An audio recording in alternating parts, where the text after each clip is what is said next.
بسم اللہ الرحمن الرحیم۔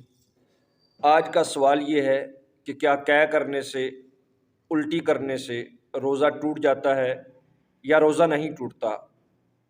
تو اس میں دو صورتیں ایسی ہیں جن سے روزہ ٹوٹ جاتا ہے، ان کے علاوہ باقی کسی صورت میں الٹی کرنے سے روزہ نہیں ٹوٹتا۔ وہ کون سی دو صورتیں ہیں؟ پہلی صورت یہ ہے کہ بندہ خود ارادتاً جان بوجھ کے الٹی کرے، چاہے کسی بھی وجہ سے، ضرورتاً کرے، بیماری کی وجہ سے کرے، کسی کی ہدایت کی وجہ سے کرے، کسی بھی وجہ سے خود اپنے ارادے سے الٹی کرے اور منہ بھر کے الٹی کرے تو اس سے روزہ ٹوٹ جاتا ہے۔ دوسری صورت یہ ہے کہ خود ارادتاً تو الٹی نہیں کی، الٹی آ گئی ہے، قے آ گئی ہے، اور آئی کتنی ہے؟ منہ بھر کے آ گئی ہے، اور اس نے ساری بار پھینکنے کی بجائے اس میں سے کچھ واپس لے گیا ہے۔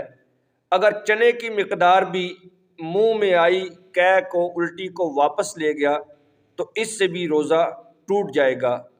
اس کے علاوہ باقی جتنی صورتیں ہیں ان میں روزہ نہیں ٹوٹے گا، چاہے اس نے خود قے کی اور منہ بھر نہیں ہے، تھوڑی ہے، یا اس کو قے آ گئی ہے، الٹی آ گئی ہے لیکن تھوڑی آئی ہے، یا منہ بھر آئی تھی اور اس نے ساری کی ساری باہر پھینک دی ہے۔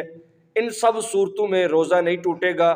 جو پہلی دو صورتیں بیان کی ہیں ان میں روزہ ٹوٹ جائے گا۔